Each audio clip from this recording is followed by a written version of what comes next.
রায়গঞ্জের কলেজপাড়া বাজারে friends corner club দখল করার চেষ্টা, অভিযোগ তৃণমূল যুব সংগঠনের বিরুদ্ধে। সূত্রের খবর, ফ্রেন্ডস ক্লাব প্রবীণ নাগরিকরা দীর্ঘদিন থেকেই বিভিন্ন রকমের অনুষ্ঠান করে থাকে।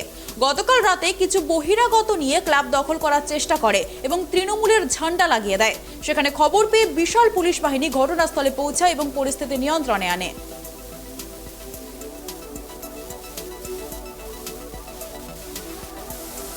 এ বিষয়ে আমাদেরকে আরো বিস্তারিত জানাবে টেলিফোন লাইনে রয়েছে আমাদের প্রতিনিধি কুষণ সরকার।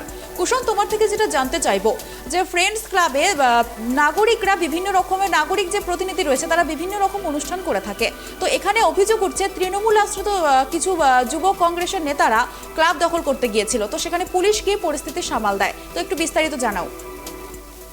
দেখো, তোমাকে জানিয়ে রাখি, একটি কলেজ পাড়ায় ফ্রেন্ডস ক্লাব যেটা দখল করার অভিযোগ উঠল তৃণমূল যুব কংগ্রেস নেতার বিরুদ্ধে। যদিও সেই অভিযোগ অস্বীকার করেছেন রায়গঞ্জ যুব তৃণমূল সভাপতি অভিজিৎ দাস।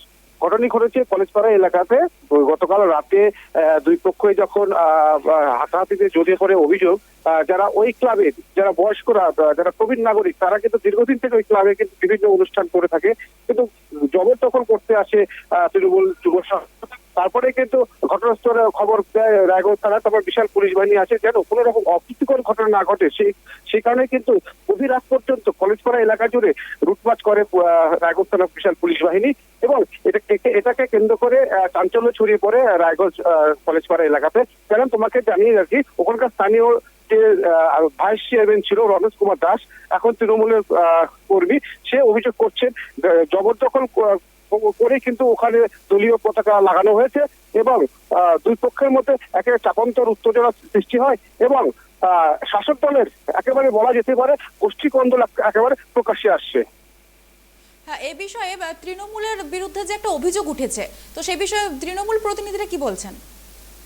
দেখো, এই বিষয়ে যুব তৃণমূলের বিরুদ্ধে যে অভিযোগ তিনি একেবারে অস্বীকার করেছেন। তিনি বলেছেন যে আমি ওই এলাকাতে ওই ক্লাবের কিন্তু সদস্য, আমার অধিকার আছে ওই ক্লাবে যাওয়ার জন্য, কিন্তু আমাকে ওখানে গেলে ওদের কেন কি সমস্যা হচ্ছে এটা নিয়ে প্রশ্ন তুলেন। কিন্তু যে অভিযোগ তুলছেন রমেশ কুমার দাস, যে জবরদখল করে কিন্তু দলীয় পতাকা তোলা হয়েছে, কিন্তু একেবারে অস্বীকার করছেন যুব তৃণমূল অভিজিৎ দাস।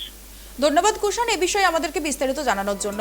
তো তৃণমূলের কলেজপাড়া ক্লাবে তৃণমূল সংগঠনের বিরুদ্ধে একটা অভিযোগ উঠেছে যে প্রবীণ নাগরিকরা দীর্ঘদিন ধরে বিভিন্ন অনুষ্ঠান করছে, কিন্তু গতকাল রাতে কিছু বহিরাগত নিয়ে ক্লাব দখল করার চেষ্টা করে তৃণমূলের যুব সংগঠনের কিছু সদস্যরা, কিন্তু ঘটনার সম্পূর্ণ অভিযোগ অস্বীকার করেছে তারা।